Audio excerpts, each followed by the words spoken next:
Hey guys, Eric Kaplan here out at the beautiful Meisner Country Club, joined by former #1 player in the world, Luke Donald, who held that spot for 56 impressive weeks. And over that stretch, not only were you an absolute genius and magician around the green, you did so for a better part of 10 years. And so what we're gonna do over the course of today's masterclass going through pitching, I wanna get a sense and help our viewers because of course, if they can learn anything from you to get up and down a couple more times, when they play, they're gonna enjoy golf a little bit more and hopefully have a little bit more fun out there in the process. But I wanna talk with you in terms of what has been for you the things that separated you from perhaps everyone else on tour when you did lead in basically every short game stat known to man. So for you, what are the fundamentals of pitching? What are the differences between chipping and pitching? And more importantly, what are the common issues that you see most amateurs making when you're playing in pro-ams that are costing them, honestly, needless shots around the green? And then from there, I'd love to kind of have a conversation with you regarding how you control distance, spin, trajectory, and what you do from these different lies around the green to be so creative and so imaginative. Well, I think pitching is one of the hardest things for amateurs. It demands the correct technique. It's a kind of a soft shot. We set up some shots here, 30, 40, 50 yards roughly. But if you can pull it off, it's going to be very impressive for your friends. Those spinny pitch shots that take one bounce and spin right by the hole. That's a shot every amateur loves to play. But unfortunately, they get in very bad setup fundamentals. They have bad technique, and it makes it really, really hard for them to pull off those shots. So again, I play in lots of pro-ams every week. I see the same mistakes over and over again. The amateurs tend to get the ball way too far back in their stance. They open their body kind of to the target too much. They lean the shaft this way and they hit usually from the inside going out, to the right. Predicated a little bit by opening your stance, it makes you want to go towards the target. So again, all these things make pitching very difficult to create a little bit of height, a little bit of spin. That's not the way you see many tour pros out there with those kind of fundamentals. Yeah, for sure. And so when it comes to these fundamentals that we're talking about regarding what are the thought process behind the grip and the alignment and what's moving that separates a chip from a pitch, let's say, because certainly what we talked about earlier, you're utilizing a bit more of your putting fundamentals when you're hitting a chip and you're adjusting what part of the bounce you use based upon the lie. So we want to understand, and as well as the viewers, what you do differently when it comes to hitting a pitch shot and what's similar between a chip and a pitch when it comes to being able to master certain lies around the green and hit the right shot at the right time. Yeah, first of all, when you're trying to hit a pitch shot, it's really important that you're hitting down on the ball. There's plenty of loft on it. Here's my 60-degree wedge, my lob wedge, and got plenty of loft on it. So I don't need to try and lift the ball up. So there's definitely a descending blow that most people get wrong. Yeah. And I'm utilizing the club the way it's designed, using the bounce. Again, we have this sharp front edge, which sometimes I'll refer to as the digger. Yeah. And we have the bounce at the back, which is, it skims across the ground more. And we want to use that as much as possible. And again, the best way to do that is through a good setup, good fundamentals, and doing things very opposite to what I see most amateurs do. So yeah. I like to get the ball a little bit more forward in my stance. I want to get the shaft nice and parallel, straight up and down. I don't want any lean this way. I'm going to open the face a little bit, then take my grip, and it's going to be a little bit of a weaker grip. And the weaker grip is important because that maintains loft on it going back. Again, sometimes if you get a strong grip, your hands want to go back to their natural resting place. And if you have a strong grip, usually it goes back this way and the club gets shut on the way back. Leading edge just digs. Comes inside, leading edge digs. Path is way too far out to the right. So again, I like the ball position a little bit more forward, open the club a little bit. Because the ball's forward, the shoulders are going to be slightly open. It's going to create a path that's a little bit more out to in, for sure. Down and left. Lots of body rotation past the ball. And that way you can hit down on it with a little bit of an open club face and create some spin. Awesome. So let's go ahead and have you hit a few of these stock pitches around the green. And we want to kind of better understand what you do to control distance, whether it be 30 yards, 40 yards, or even 50 yards over there. Yeah, I think it's important to work on your technique, get that down so you can control the strike, you can control the trajectory, you can control the spin that way. Awesome. And then you can start using your visuals, your eyes, and be a little bit more external. And then you can dial in different distances. Again, I don't tend to think as a clock system or how far back I'm going. I'm really using my eyes to judge the distance. So when it comes to the clock system, as you said, every shot presents a different situation. And so the ball is going to respond differently on this first green as it would on 18, right. Even being later in the day. And so to have you try to calibrate yourself on conditions that are optimal very much ignores playing golf. In terms of what it takes to go out there every single week and do what you do is based upon visualizing it's based upon using your prior experience to go ahead and say, I've built these positive techniques, and then from there you just execute. Yeah, once you have those techniques built into you, then you can be a lot more subconscious. If I was to pick up this golf ball and just try and throw it towards the flag, I wouldn't think about where's my shoulder, how much am I getting my wrist to bend, how much am I releasing it. Yeah. You wouldn't think about any of that. You've naturally just grooved that technique through just practice, trial and error, and knowing what to do. Your body knows how to do it. So once you have the good technique, you can go ahead and just use visuals. Awesome. So let's go ahead and have you hit a few, and then we're going to walk through some different lies and conditions. So and stuff again, like that. you don't want the ball back, you don't want that shaft leaning, you don't want your body too open, you want to be pretty square to it. Ball position a little bit forward, shaft nice and vertical. Again, I'm going to open the shaft a little bit, then take my grip slightly weaker. Because the ball is up, my shoulders are going to be slightly open. It's going to get the path out. So the club head is going to be slightly outside my hands, plenty of loft on it. And from here, I can just let the club head bring my body all the way through, nice rotation. So ideally, when you finish, this left handle is kind of over by my left hip. Interesting. And the shaft is still matching with my spine. So again, if you pull the handle from here and you get this kind of look, this isn't matching my spine. And if I try and flip it, again, my body stops, the handle takes over. This isn't matching my spine. So again, I want to keep everything very neutral. Yeah. Everything working towards the target, down and left, and keeping the shaft nicely in line with my spine. So in terms of that first move back, I think that a lot of people can get stuck into taking the club, very much inside. And so for you, it feels, more like your arms work on the way back and then the entire body turns on the way through. And I can... Plenty of speed down here. You want the weight of the head really dragging you forward, down and left. Awesome. So let's have you hit a couple to the first pin, then we'll go 40 yards and 50 yards.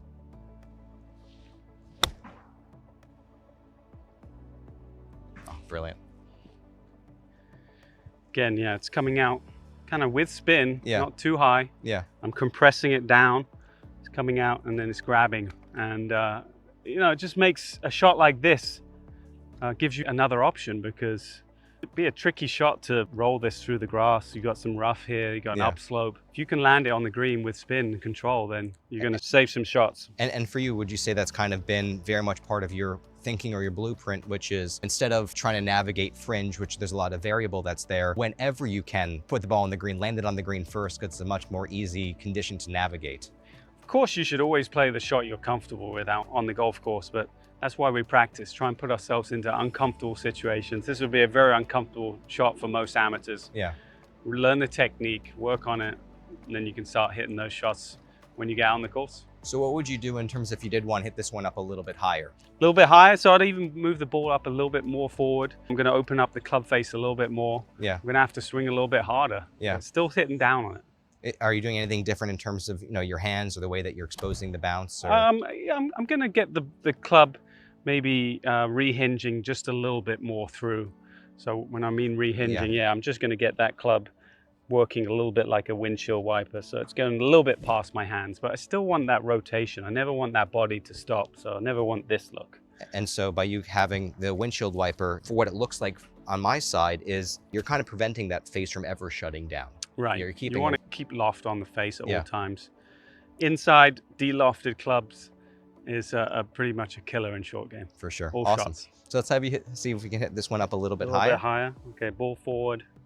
Again, I'm still like on top of it, right? I'm never like leaning too far behind it. I never want my center to be really far behind the ball, because that's where your club is going to bottom out. So even though it's forward, I still want to lean with the shot, open the face, swing a little higher, harder.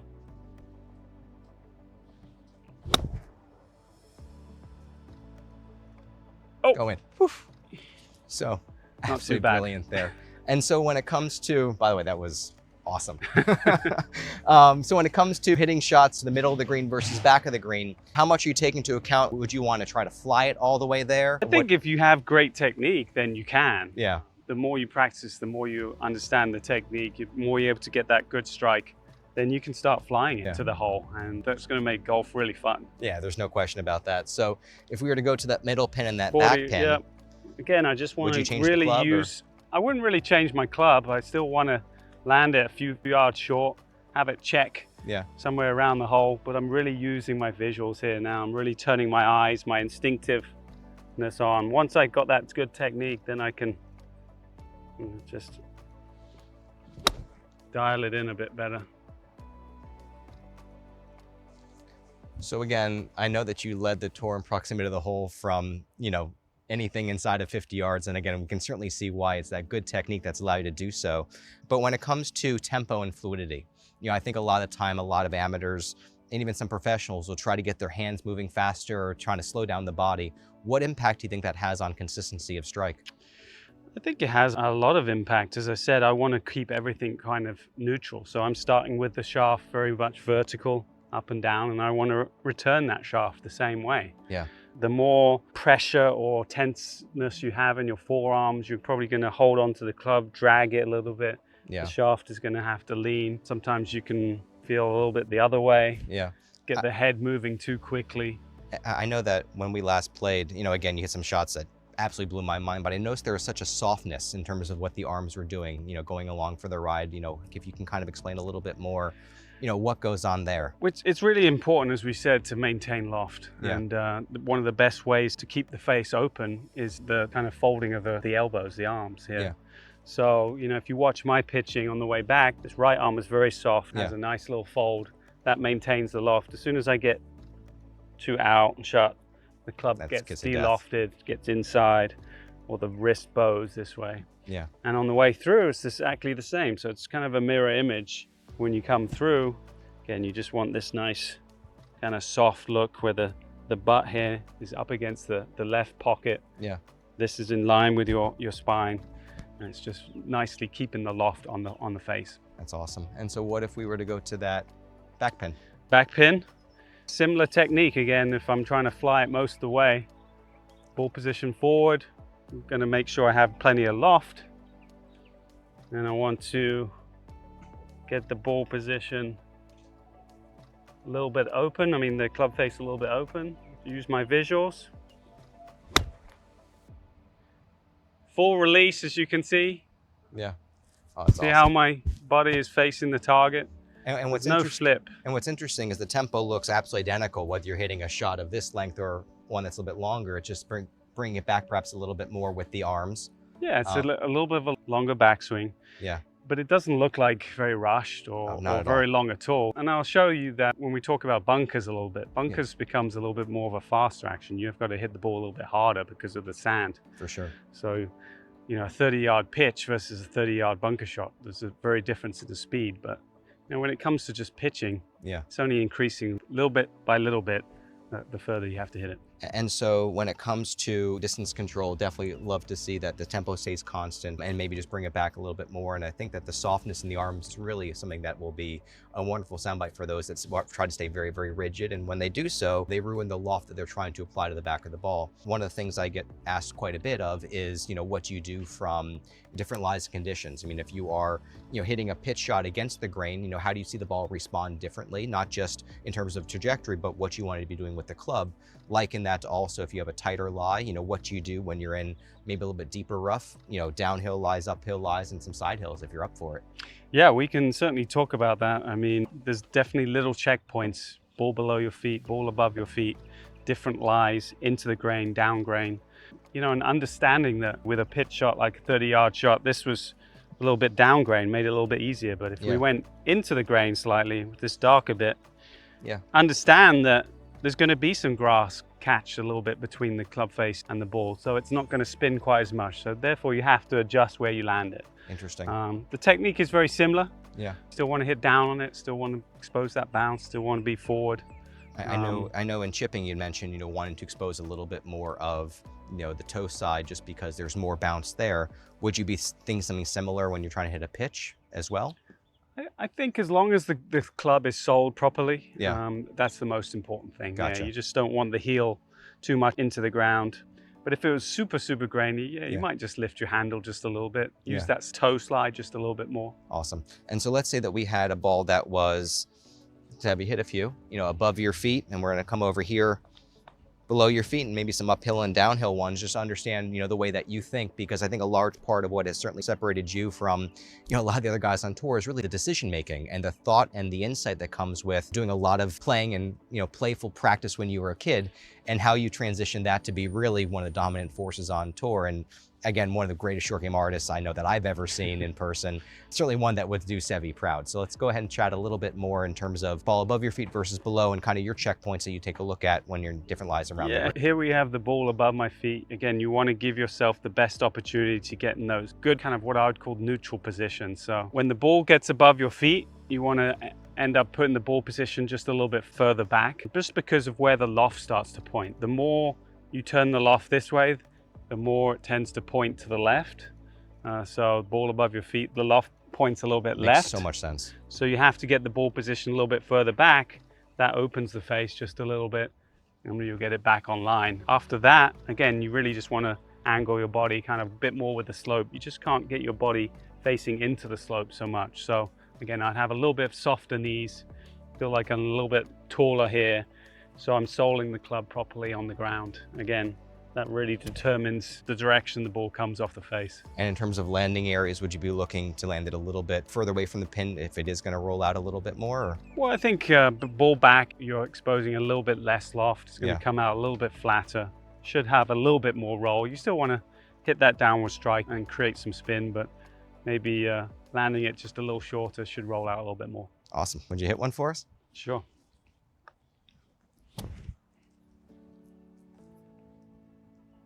Yeah, ball back just a little bit, soften those knees.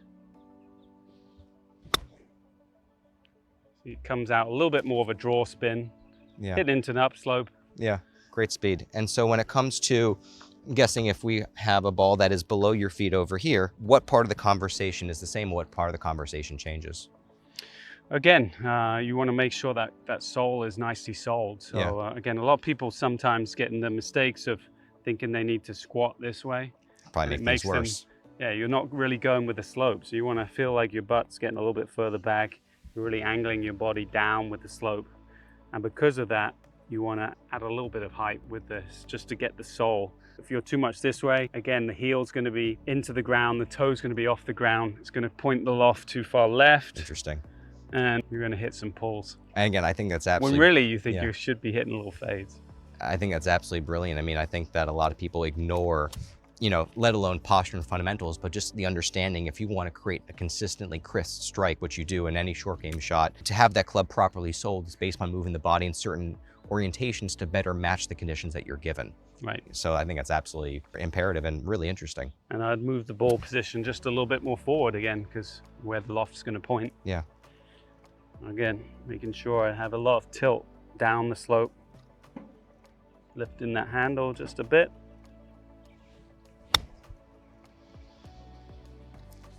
Good shot. Pretty good. So when it comes to hitting a ball that is on the upslope, or hitting a ball up the hill, what's the thought process that goes into hitting a shot where, again, a lot of people have the tendency of hitting these shots a little bit heavy, and I'd love to get your insight regarding what are the small checkpoints that you do, keeping the technique perhaps probably the same. What do you ensure consistency of strike from an uphill shot? A couple small changes. I like to put the ball position slightly further back, again, because of where the loft is pointing. The more the loft opens up, going up the hill, it's going to point a little bit left. So put the ball position a little bit further back. Again, angle your body with the slope, and then just kind of move the shot up the slope a little bit. Awesome. Let's go ahead and see one if you like. Ball back, angle it with. Don't have to open the face quite as much this way. Good shot. And so I'm noticing there's a lot of softness in the arms at play, and I think that certainly something that I've learned from you is if you bring it back and the arms are much too rigid, you're not going to allow the loft that you're looking for as well as the bounce you're looking for, especially from a shot that is uphill. Yeah, you want to maintain that loft and lie pretty much throughout the whole shot, and having those soft kind of forearms, letting that right arm fold, keeps that loft on the face nicely. And same as on the way through, if you keep this one nice and soft and folding, keeps the loft on it too. I think that's really interesting, considering that, again, if you allow that trail arm to kind of fold a little bit, it almost becomes impossible for the face to shut down on you, and that's going to keep not only a lot more loft and bounce, but it's going to keep the face square for actually a longer period of time in terms of you're going to very quickly limit the rate of change if that arm straightened on the way through. Absolutely. Again, I'm just trying to keep everything as consistent as possible, as neutral as possible. And that's a great way to do it. And so not just that, but the conversation of being on the upslope and how you get the shoulders to match the slope, just to dive into that a little bit, because I think a lot of people, when they hear that sound bite instinctually, they might get here and they might kind of drop their shoulder back. Right. And with it, their sternum goes back and the ball position goes back. So what are your thoughts regarding what you look for? And do you try to load the weight a little bit more to the left side? Yeah, you got to be careful because you want to angle with the slope, but you don't want to do it so much so that your center is way behind the ball and then you bottom out. So again, I think just having a little bit of lean, shifting these hips just a little bit, doing it that way is a good way to kind of get the ball position in the right spot. Awesome. And so going to the other side of the equation, talking about a downhill lie. Yeah. So in the same way you talk about moving the ball position back for an uphill lie, I think a lot of people might be surprised you actually move the ball position forward for a downhill lie. Could you kind of talk me through that a little bit? Yeah, I want to move it forward because I feel like if you got the ball position too far back and lent your shoulders with the slope, it's going to, again, create that forward shaft lean. For sure. It's going to de-loft the club. People are going to instinctively try and get the ball up off this down slope by lifting, falling back. And so the body's going to kind of the club's going to bottom out back here. It's going to bounce into the ground and you're going to thin it. Which becomes a self-fulfilling prophecy. Not hit a good shot. So for me, yeah, again, going to feel a little bit more weight on that left side, ball position forward, really angle my body with the slope. When it's forward, it's really encouraging me to work down the slope. So, I almost want to feel like I'm walking down after it. Where most amateurs that you play with during pro-ams, they'll probably do the opposite. Lift the ball up. And so it's interesting, you're setting your body up in a position as well as a ball position that warrants the body to respond very intuitively to what you're looking for out of the shot itself. Exactly. Very cool. Lean it down the slope, ball forward, a little bit of loft. Ball still comes out with plenty of spin. For sure. And so talking about shots that you might have less an opportunity to spin them, what would you do from the situation, let's say that we were kind of stuck in the rough a little bit? What changes, if anything, does? Yeah, it depends how long the rough is. You got to really read the lie, I think. I think that's really important with rough.